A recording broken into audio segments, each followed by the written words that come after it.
Good afternoon. As a speaker, you usually need to find out when you're going to actually do your talk, because first of all, it's always dangerous to do your talk right after lunch, right? Because you got a full belly and people kind of nod out. But it's a double whammy after a movie like that. It's such a powerful experience, and now you have to follow somebody like that or something like that. It's really challenging, especially when you're bringing it down to a kind of an educational level. So maybe we'll keep it a little bit like a little, I don't know, lighter, hopefully, and something that we can benefit from. So again, it's really not meant to be a didactic presentation. I was asked to talk a little bit about first episode psychosis. It's been my area of research for a long time. It's been my area of interest actually since I was a teenager, and I'll talk to you a little bit about that as well. But before I go too much farther, I just wanted to thank Linda and SARDAA for inviting me to come out here today and talk with you all. It really is my passion, and as well as my vocation to work in this area. And so if I can share some information with you today, that would be great. And I'm also looking forward to later this afternoon when we have our panel discussion for any kind of Q&A to go over some of these issues in more detail. Okay. So let's start with, and I think most of this audience I'm sure is very familiar with this, but just to be real safe about this, I use these slides quite a bit when I work with families who are just having folks with schizophrenia, first episode schizophrenia, and they really don't know what is going on. So I try to keep it as basic as possible. So forgive me if many of you know a lot of this stuff. I just want to give you the sense of what it is that we do when we work with families who are first getting educated about psychiatric disorders.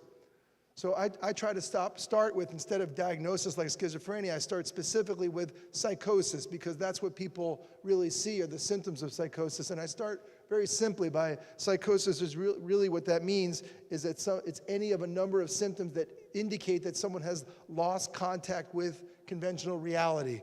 So more specifically, the kind of symptoms we're talking about, the three big classes that we mean when we talk about that. And it was interesting that each of the different people who were suffering from schizophrenia or from some sort of psychiatric disorder in the movie all describe very similar symptoms that I'm going to be talking about now. So that would include things like hallucinations, which is perceptions that are not based on outside external experiences. So hearing things that other people can't hear, seeing things that other people can't see, and you notice that each of those, or several of those individuals mention that. Delusions are false beliefs or marked suspicions of others that, again, cannot be confirmed by reality, nor can be shaken with rational argument. And you heard quite a few of those individuals on the movie talking about some of their beliefs that they had about demons and things to that effect. And then finally, disorganized thinking, jumbled thoughts, difficulty concentrating, a very typical symptom of psychosis where a person may have some thoughts in their mind, they can't clearly express them, and so it comes across as confusion, disorganization, and again, several of the individuals in the movie talked about that as well. All right, now, we heard the term that these illnesses are biologically based, but when you say that, what exactly do you mean by that? And what I'm trying to get at in this slide is to talk about really where the biology affects an individual's ability to interact with their environment. So the psychosis results from a biologically based sensitivity to sensory stimulation. Many people are overwhelmed by things that are happening to them. They don't really process information in an orderly fashion. For example, right now you are all listening to me talk, but there are many other stimuli that are going on in the room that your brains are able to kind of put in the back and focus on what I'm talking about or focus on specific issues that are what are salient at the moment. Folks that have these illnesses have a predisposition to not be able to do that filtering. So they may hear many different things going on at the same time, see many different things that are happening at the same time, and their inability to process information efficiently leads to the experience of hearing things that other people can't hear or believing things that other people don't believe. Many of these sensory overstimulation situations are a result of prolonged stress, strenuous demands, being overwhelmed by the experiences that are occurring to them. Many times they have to do with rapid changes that are occurring in their lives, complexity in trying to process that information, all kinds of social disruptions. It's very common for people who are in the middle of a change. Maybe, for example, going to a new college is a very typical time when someone is developing an illness like schizophrenia or even bipolar disorder. And then the use of, whoops, not sure what happened, but The use of illicit drugs and alcohol can make that experience much, much worse. So if you're trying to process information and then there are drugs or alcohol in your system, it makes it that much more difficult to process that information. And then we talked a little earlier about, or actually the movie talked quite a bit about, the idea of negative emotional experiences, that people can be overwhelmed by having negative experiences in their lives that they're not able to cope with, and their sense of how to deal with it is to withdraw from other experiences, and of course that tends to make things worse in the long run.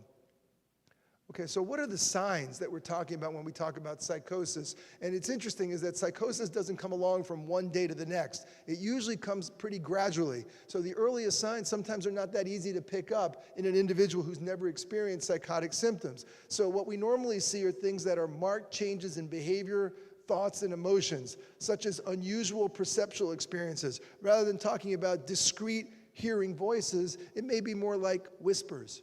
Or it may be not quite hearing something that is in the back of your mind and not quite understanding what it is. Or seeing things that seem like don't exactly make sense, but are not clearly out of the realm of the ordinary. Heightened perceptual sensitivity. That means where sometimes colors seem particularly vibrant and seem like unusually meaningful, like something looks particularly special and not exactly understanding why that might be. Almost like a dreamlike state that occurs while somebody is awake. Sometimes people have what they call magical thinking, which is not exactly psychosis in the terms of believing things that aren't completely true, but believing in things that normally somebody might not believe in. So for example, here's a person who's never had particular beliefs in extraterrestrials or in paranormal experiences, and all of a sudden are quite sure that they saw a ghost, or they continue to see a spirit of their dead grandfather or something to that effect. Again, it's not that those beliefs aren't possible, that people could have that and think that way, but that if they all of a sudden come up, it's unusual and starts to make you think about the possibility of this could be the earliest signs of a psychosis. Unusual fears, disorganized or digressive speech, as we were talking about a little bit earlier, someone who's not making clear sense as their thoughts don't seem so clear. Uncharacteristic or peculiar behavior. I like that one fellow from Uganda who was talking about he doesn't get invited to weddings because people think he's going to take off all his clothes at the weddings, that kind of stuff. And then reduced emotional or social responsiveness. This is really kind of interesting. So as you know, when we are all having social interactions, when you're talking to someone, you expect a response, that someone nods their head or makes a comment or something to that effect. Many times when people are in the midst of one of these illnesses, they're in their own mind and do not realize that it's time to interact with someone else and have to give them feedback so that we know that we're in a normal social situation. That's a very common experience in the earliest parts of a psychotic process. Other warning signs, and where it really starts to get clear that we're moving in a pathological direction, is when there's a significant deterioration in functioning. So for example, someone who's a really good student, they're in school, they seem to be a straight A student, and all of a sudden their grades aren't doing so well, all of a sudden they're not that interested in studying, they're not that interested perhaps in even socializing with their friends, a variety of things that really do seem very dramatically different than a person had normally been. Differences, also personal hygiene is a very typical one. Many times parents will come to me and say, my son was meticulous in how he used to clean himself, and now he takes a shower like once a week, and it's always because I push him into doing that. That may be even before frank psychosis shows up. So again, it's very common in the prodromal phase, in that period of time where we don't quite know it's psychosis, but it's heading into that direction. And then decrease in the ability to cope with life events and stressors. And what you really see at the end of the process of the prodrome is this withdrawal from family and friends. So again, the point is it doesn't come all out of the blue. It oftentimes is a gradual process that could take weeks, months, sometimes even years before people realize that this is a downward course that needs to be addressed. Okay, so most commonly when families do see it early on in the process and they'll come to a mental health professional or some other counselor, they're going to want to know, is this just a stressful kind of a situation, or is it the start of a mental illness? And that's a critically important question, and one that's not that easy to determine, especially because at this point, and as we were talking about the need for research and figuring this out, there are no blood tests for any of these disorders. So it's all based on signs, which are the things that someone can see, and symptoms. Those are the things that people report. It's completely based on that for now. And because we have no sort of objective tests like MRIs or blood tests or something like that, we have to really kind of try to figure it out as to whether or not it is something that is an illness at this point, or stress. And what we usually look at are those signs and symptoms. How long have they been around? How intense are those symptoms? How much does it disrupt a person's ability to live their life? When these start to get more and more severe, that's when you start to suspect that this is more than just the stress of living in, whatever the situation may be for an individual. And when it starts clustering with more than one of the symptoms, like hallucinations and delusions and thought disorder and a difficulty in communicating, then it gets harder and harder to attribute it just to a stressful situation and more to start to believe that this is probably the beginning of a psychotic illness. Okay.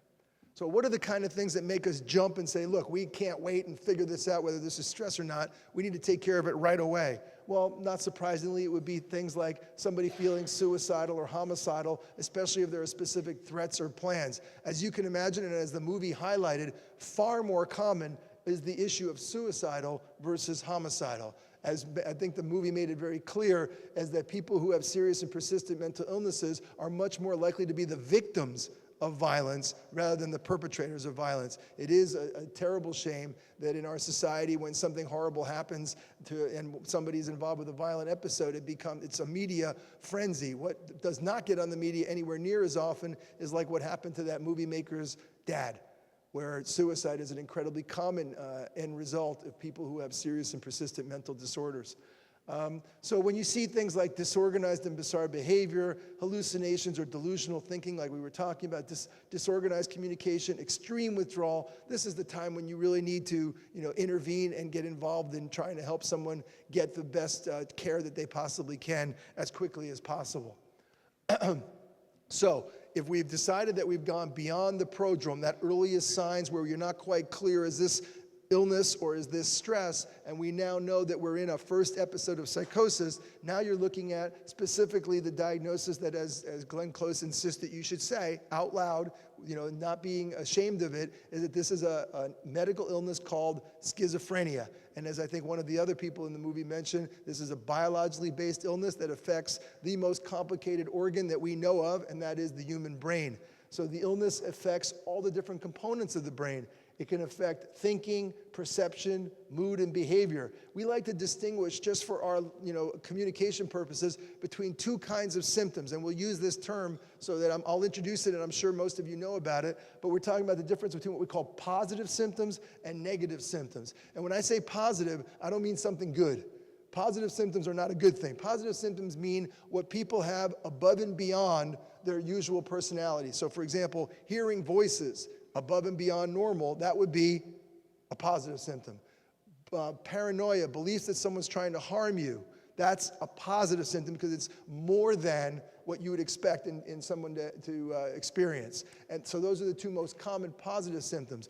The flip side is what we call negative symptoms, which are beyond being negative in the sense of you'd rather not have them. What negative means is it's sort of a lack of something. So normal personality lacking, let's say, motivation, lacking a desire to be with other people, lacking, emotional experiences with other folks. That's what we mean by negative symptoms. So it's something that is missing from normal personality, something that somebody might have had once, but when the illness comes about, now they start losing some of those things they had. So I'll use the terms positive and negative symptoms to mean these two different categories of symptoms.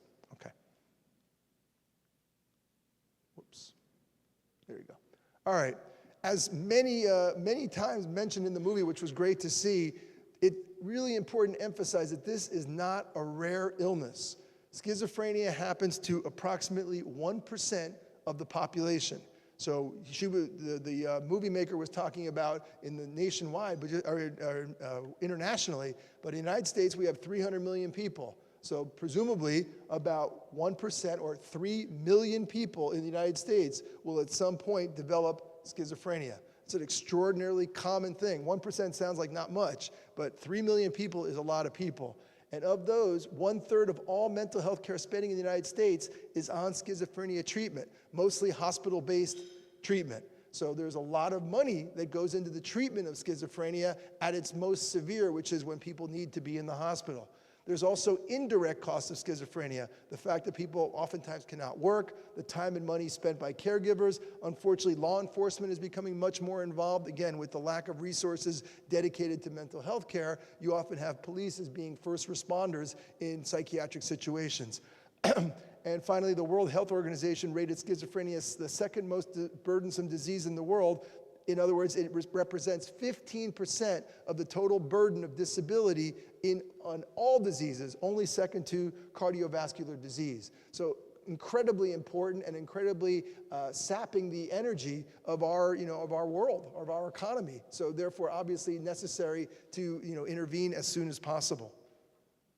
So again, let me rotate back. That's the social implications, but I wanted to make sure that you all are familiar with what we know. Although the brain is still pretty much of a mystery, we do know some things about what is happening in the brain of the person who is developing a psychotic illness like schizophrenia.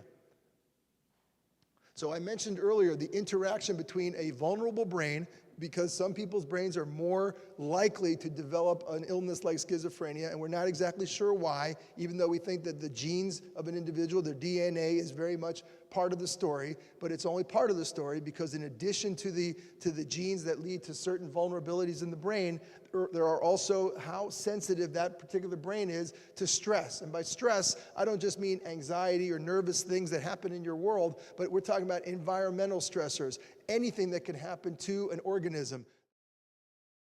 So oftentimes when that first episode of psychosis comes, it's during a particularly stressful period. And again, by stressful, I mean the organism being stressed. All right. Now, it turns out that, as everybody here in this room knows, stress in and of itself is not a bad thing. There are needs to have stress. I mean, for example, when you're lifting weights, you got to push on some weight to be able to build your muscles up. So there's an amount of stress, so to speak, that's good for you, right?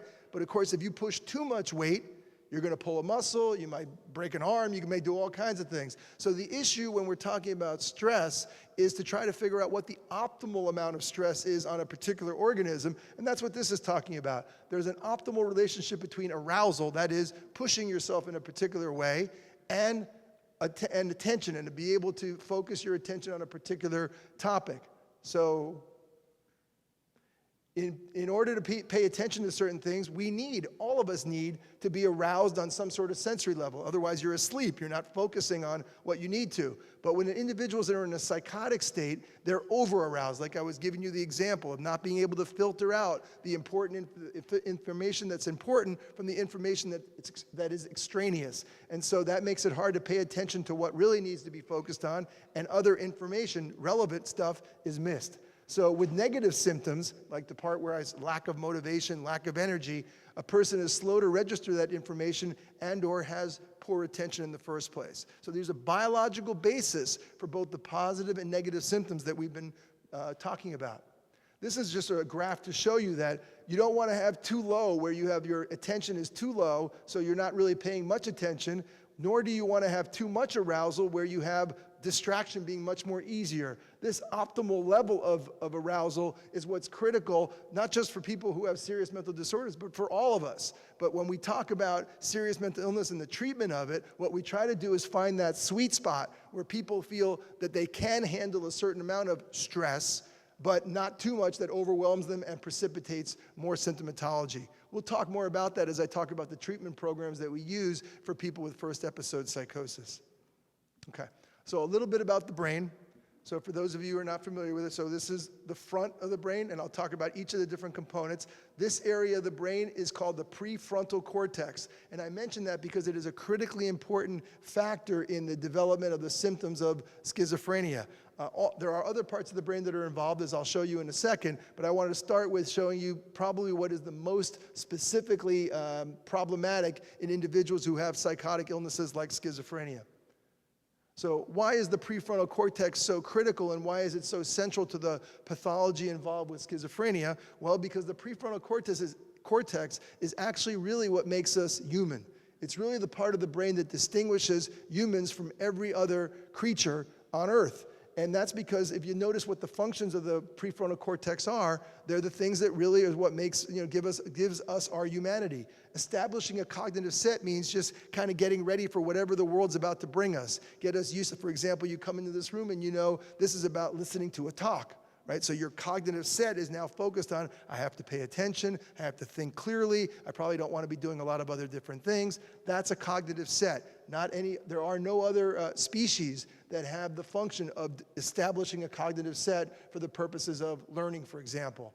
Problem-solving abilities, planning abilities, attention, initiative, motivation, integration of thought and affect, and mental liveliness. Notice that these are all processes that are critically important, especially as an individual is working through their life, going to school, going to work, having interpersonal relationships, and these are precisely those functions that have a problem when individuals develop illnesses like schizophrenia.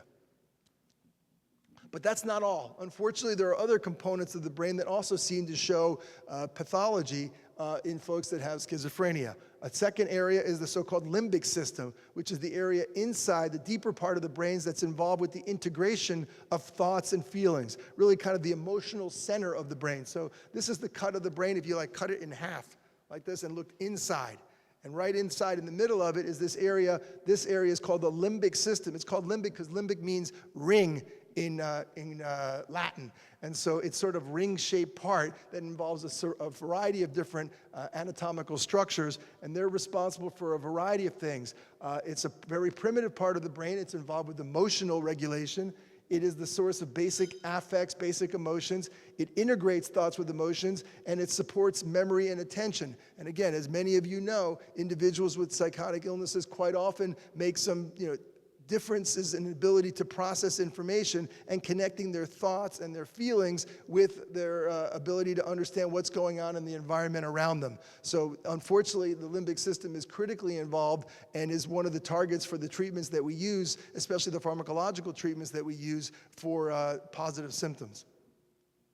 Okay, the temporal lobe, this area here in purple, is responsible for language, speech, and hearing. So not surprisingly, if we're talking about an illness in which people hear things that other people can't hear, see things that other people can't see, it's not a surprise that language and speech are critically affected, and so that part of the brain is an important one to focus on. Specifically, even within the temporal lobe, there's an area called the hippocampus, which is right over here, and that is responsible for short-term memory and attention. Again, we've mentioned before about how difficult memory and attention are for individuals with psychotic illnesses. There's a lot of evidence to show that there's damage in the hippocampus that develops in people who have schizophrenia. So a question that I often get asked by families, particularly because remember, many of them that come, their ill relative is someone who has, who's maybe 15, 18 years old, something like that, and they say, well, why now? What's going on? So I try to explain to them that it's very common that psychosis would occur in their first episode during adolescence period. And the reason for that is because adolescence is a very challenging time for individuals, not just from a social point of view, but also from a hormonal point of view and from a brain development point of view. It happens to be the time in which that part of the brain, that precortex, the prefrontal cortex here that we're talking about, that's when it actually develops.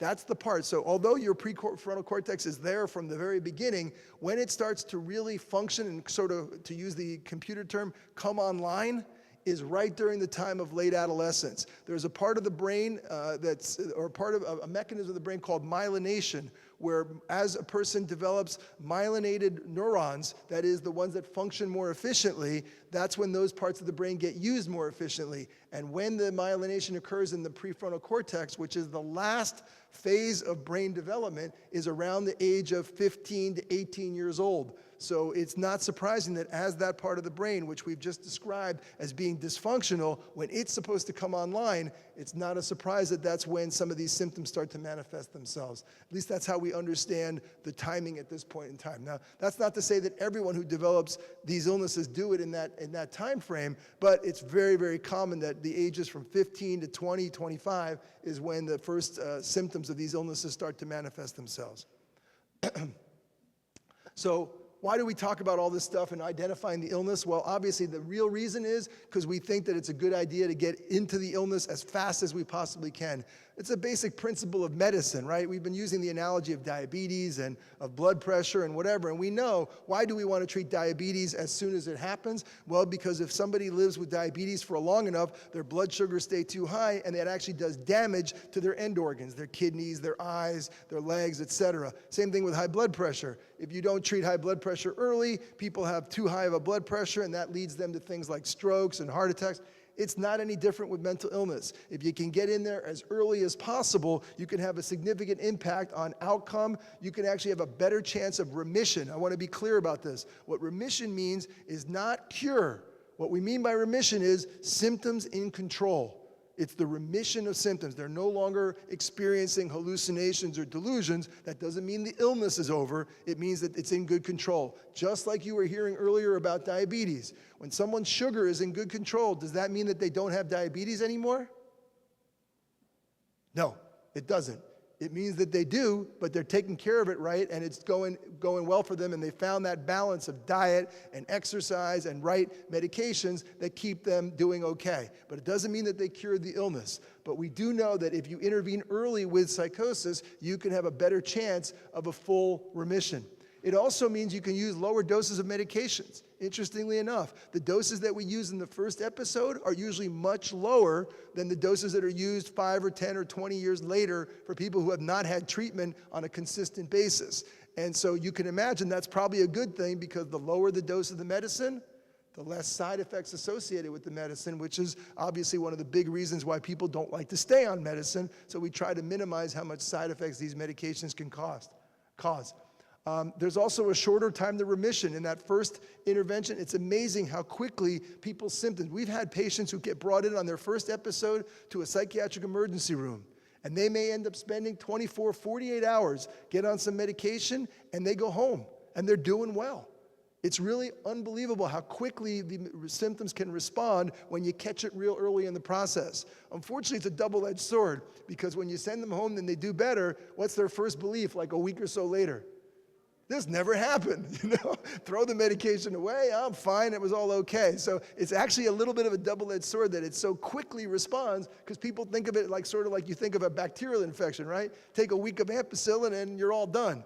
It's not the way it works, but it's real important to intervene and to talk to the patients and their families about, okay, I'm glad it worked out really well for you, but that's even more reason to stay on that medication and see how it does for you. Anyway. Also, there's a reduced risk of relapse if you intervene early. Again, if you educate patients and their families as to the need to continue in treatment. And then this is the really important part. First episode people who discontinue meds have a 4 times greater risk of relapse than people who don't. So if you literally took people, gave them the medication, and said, stay on it, and if they do, compared to if they don't, they're much, much, much more likely to come back with symptoms again if they stop taking their medication. So really important, early and sustained intervention. All right. So we have some data. This isn't just I'm making this up. There's some data that's come from a variety of different places. This is some research that comes out of Canada where, it's funny, we were talking about this at the table when we were watching the movie. It's not a giant surprise that France has a really good mental health system. Anybody have any idea as to why? Do you think it's the bread or the coffee or something? Why is it that the French seem to have a really good mental health system? Huge taxes and socialized medicine. That's what it is. I mean, we can argue all we want about what's good about it, what's bad about it, and the downsides, but you get what you pay for, right? And so if you're going to create a system in which there is this sort of socialized approach to treatment, you're going to get these kind of better, social safety nets. I just tell you a brief aside, and I may be going over my time, but I think it's worth your while. Spain also has the same kind of system as France, and I've been fortunate enough that for the last 5 years, I've hosted psychiatric residents who are doing their last year of training in Spain. They come to Los Angeles for a 3-month rotation at UCLA. And I remember the first couple residents that came over, they were absolutely shocked that you couldn't push a button. When a patient came in the emergency room, you couldn't push a button and find out everything about that individual in terms of where they've gone for treatment, who their doctor is, when's the last time they had medications. In Spain, apparently, because it is a socialized medicine, every single hospital is connected, right? So even though they're private hospitals, public hospitals, they all have the same, internet connection. So you can literally push and get somebody's medical record, which you can imagine is not a bad idea. At 2 in the morning when somebody gets brought in by the police, you have no idea what's going on. Imagine if you could push a button and know everybody that they've seen over the last several years. And the Spanish residents look at me and say, you guys live in the third world. What is it that you can't figure this kind of stuff out? So in any event, that's my little political aside. I'll leave it alone for now. But anyway, the point is that Canada, where this study was done, is another one that has a social medicine kind of a program where they have higher taxes to take care of these folks. And the people in first episode programs do very well. By year 1, 70 to 75% of the patients show remission of symptoms. And at year 2, over 80% of the patients who came in are remitted. Again, we're not talking cure. We're saying that they're not having auditory hallucinations, paranoid delusions, and again, these people are in treatment during that period of time. Those are rates that are very, I'd be jealous to have rates like that in terms of our response rates in our clinics. But what is the problem? Since we know that the way of dealing with this is identify the illness early and get treatment to people as early as you possibly can, where's the hang-up? Where's the problem? Well, there's a few of them, and they were alluded to in the movie, I thought really pretty well. Number one is poor recognition. People do not recognize that what's going on is that they're having a psychiatric disorder, a mental illness, a biologically based brain disease. They want to attribute it to just about anything else. And it's certainly in my area, where I live in Los Angeles, I live in a predominantly Latino area. The number one thing that people would want to attribute the illness to or the symptoms to is some kind of a demonio. I don't know if anybody here speaks Spanish, but it's this notion of some sort of devil thing happening, some sort of evil spirits that have invested into their ill relative, and that, what I can do is try to, exorcise those evil spirits. That's a very typical reaction. What it's led us to is working quite clearly and quite carefully with church groups, with community leaders, to try to help them understand, okay, we're not going to disagree about what the religious aspects are, but when you see someone who's hearing voices, whatever, why don't you send them my way? Maybe I can help as well. So it's real important to fight that poor recognition, not by saying you're wrong, but by trying to engage people wherever they are. And if it's where they're going is to their community leaders, to their church groups, whatever, no problem. Let's go find them there and help them, make it over to the clinic eventually as well. Unfortunately, longer duration of untreated psychosis is related to worse outcomes. This is an important point that I want to make sure that people know about. Do anybody have an idea what the average length of time somebody experiences who has schizophrenia between the time they first have symptoms and the time they first get treatment? More or less. A week, a month? It's somewhere between 5 and 7 years, which is unbelievable and horrible, but not just, in third world countries. That's the case in the United States as well. We're in the middle of conducting a study. We just got funded by the National Institute of Mental Health to look at duration of untreated psychosis in the Latino community that I'm working in. We did a study for 18 months and found 50 individuals having their first psychiatric experience of psychosis. And the average length of time that they had spent having psychotic symptoms was 4.5 years. This is in the United States, in Los Angeles. So it's really a big problem that we really don't identify the illness early enough. The good news about our project, by the way, I'll just tell you a little plug for it, is that what we actually got funding for was to do a public educational campaign in that same Latino area in Los Angeles, where we're going to kind of bombard the area with radio, TV, newspapers, community forums, politicians, you name it, to talk about identifying psychosis in loved ones early on in the process. And we're going to see whether that educational campaign changes the duration of untreated psychosis in that community. So in any event, we can talk more about that in the panel, I think. Another big problem I hinted to earlier was the rates of medication adherence. People do not take their medications, and one of it is we're a victim of our own success, right? Because somebody gets better real quickly and they say, I don't need the meds anymore, they stop taking it. So it's important to educate people early on. And then it gets high rates of dropout for the same reason. I'm not sick anymore. That was something bad that happened to me. I smoked a bad marijuana joint, whatever it was, and now that's gone and I'm okay. So it's real important to educate people about the chronic nature of these illnesses.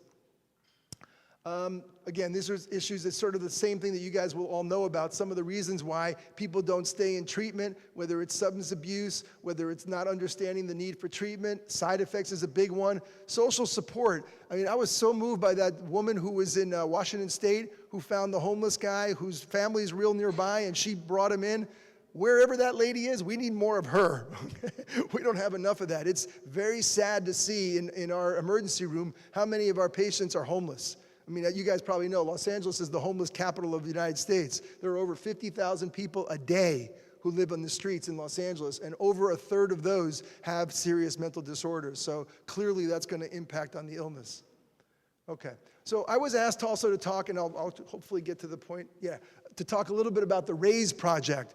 And so this was something that I got involved with a few years back. For those of you who are not familiar with it, RAISE stands for the Recovery, let's see if I can find it, Recovery After an Initial Schizophrenia Episode. And so the original project, which was funded by the National Institute of Mental Health, actually funded two different researchers. I worked with one of them, a guy named John Kane, who's in New York. And the project was really about identifying treatments that have been found to be effective with individuals who've had schizophrenia for many years. And instead of waiting years to give them all these treatments, why don't you just front load it? Give all these effective treatments, the medications and a variety of other things that I'll tell you about in a second, and give it to them right up front. And see if that helps people with these illnesses change the course of the illness to being something that is much more likely for remission and recovery. That's a very simple idea, but the critical part that I thought that John Kane did a great job is, instead of actually just doing it in these academic centers, places where real clinicians don't really work, he actually went out to the clinics, typical clinics in the community, and said, we have these treatments we want you guys to do, what do you think? And so he taught clinicians who work in typical community settings to use these same approaches. Because what good is it if we show that it's effective if nobody actually does it in the community? So it's really important not just to test it in a laboratory, kind of what I like to call the ivory tower setting, like UCLA and all that sort of thing, but much more in a community-based setting where it's obvious that not just the people in the research will benefit, but future generations will benefit because they can continue to do the same kind of work. So that's what this project was all about. As I mentioned, it was given to two people. One was this group which was John Kane. This is the group from Columbia, which was a doctor named Jeffrey Lieberman. They did a project more along in New York as well as in other parts of the East Coast. The one that John Kane did was actually all over the country. We were the West Coast site, but there were sites in Texas, there were sites in the Midwest, sites in the North as well. Oh, actually, I forgot, these are a bunch of pictures. So these two are where I did my work, is here in Southern California, but as you can see, there were programs that John Kane's version of the RAISE project did all over the United States, really spread out pretty well. So it was really to generalize the effects to see, does this work not just in California, not just in Florida, not just in New York, but anywhere that this is done. Okay. So it was really kind of a neat project in that, as I said, it was done in real typical community settings, not in ivory tower kind of research labs. And what it did is, instead of separating patients in a particular clinic and said, okay, half of you are going to get this really wonderful treatment and half of you are not, what they decided to do was to prevent the possibility of, quote, contamination. They randomized at the level of the clinic. In other words, if your clinic was selected to participate, you could either be the one that's giving this new treatment, or you're doing the treatment that you've been doing forever, to see if you can compare not at the level of the patient, but at the level of the clinic. The worry was, if I go to a particular clinic and then separate patients, you get it, you don't, then some of the patients who supposedly don't get it, they might, because their clinician is doing it with somebody else. So if we do it in two different clinics, maybe it'd be easier to compare that. So that was the logic of this whole study. The study actually was completed, so the 5 years have passed pretty quickly. All the data is not yet in, although it is clear, at least our experience, we had about 40 patients altogether that participated at the two different clinics. I had one clinic that was one of the ones randomized to the new project, which we called Navigate, and I'll tell you in a second, and the other one was Community Care, which was typical treatment as it is always done. I had one clinic that was doing it one way, one clinic the other way, and it was clear, even though I don't have the data to show you because I'm not allowed until all the different statisticians do their thing, but it was very, very obvious that the treatment that was focused on first episode was extraordinarily effective. I'll tell you what those different components were. That I am allowed to do. So the different component, number one, was a COMPASS, which is a specific pharmacological treatment approach. It's not so much that we were using different medications that no one's ever used before, but what the important part was is that the medications were discussed in a very clear manner with the individual suffering from the illness. So rather than having an approach where a doctor looks at a person and goes, okay, I think you should be on that for that many milligrams, end of story, which is a very typical way that many doctors approach their treatment. This was more of what we call a shared decision-making approach, where the patient and the doctor entered into a conversation that occurred over a period of time to kind of negotiate what the best dosage and type of medication might be. Now, you might say to yourself, well, what does the patient know about the pharmacology and all that sort of thing? Well, not much, but if they're educated by a practitioner, then they will know more, and then they will be empowered to make decisions. At least that was the theory of this COMPASS approach, is to really help the clinicians and the patients come to a mutual agreement as to the value of taking medications and to adjust accordingly every time that there was a particular visit. So it's not so much that the medications were radically different, but it was the approach and how the patient was led to believe that they were part of the decision-making team. What it turned out to be was that patients actually ended up on lower doses of medication than in the other group, but not with a poorer outcome, interestingly enough. So it allowed people to be on lower medication dosages and consequently, not surprisingly, lower side effects and, not surprisingly, more likely to stay on the medication regimen. So that was an important component of the process, but it wasn't the whole thing. There were other interventions that were important too. There was a very important family education program where every family were invited to participate in individual and group, multifamily group sessions. And I can tell you that in the study that was, done, out of the 400 families that were participating, when we asked them at baseline, how many of you have ever sat down with a psychiatrist to discuss the issue of schizophrenia? The total number was 7%.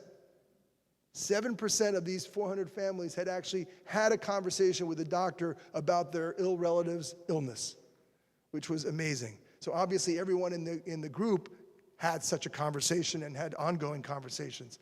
Supported employment and education, this is a very specific approach that tries to help individuals identify what their vocational or educational goals are, and then it gives them a kind of a case manager, we call it a job coach, who will go in and teach them how to do these particular jobs and then provide support on the job to keep them in that situation. It's a very effective model, and it was extremely useful. In our own clinic, to be honest, it was really fascinating because we actually used peers. So other people who had mental illness, mental disorders, who were able to function as the job coaches. And it made it a very powerful experience because each one could sort of help each other, and those people who were in their first episodes could see that despite having this illness, they could get on in their lives. They could accomplish some of their goals because their peer, their job coach, had been in that same boat 5 or 10 years earlier. So it was a very powerful experience. And then individual resilience training, this last one, it's kind of a cognitive therapy. It's to help people cope with symptoms that don't go away with the medications. So sometimes people will be on medications, and although their voices are somewhat in the back, they're not quite up front, thinking about it, they're sort of on the back burner, they still bother them occasionally. And so these were some techniques that people would learn on how to sort of distract themselves and not be so much paying attention to the symptoms that were still residual despite being on medications. Anyway, I told you a little bit about this. Just want to cut to the front. So the RAISE program in general, I can tell you, has been extraordinarily successful. Again, the data is not completely out, but the most preliminary data about it showed something really interesting, which is that the evidence for it was enough such that the federal government, who did have access to the data, has actually created a program where there's incentives for each state to develop RAISE-type programs in their specific states. So I happen to know that, for example, in California, they're building several programs that use the RAISE model based on the preliminary data that shows that providing evidence-based practices early on in the course of the illness can actually lead to greater levels of remission, better levels of recovery, and much less likelihood of relapse and rehospitalization. So I think on that note, I'm done. Thank you very much.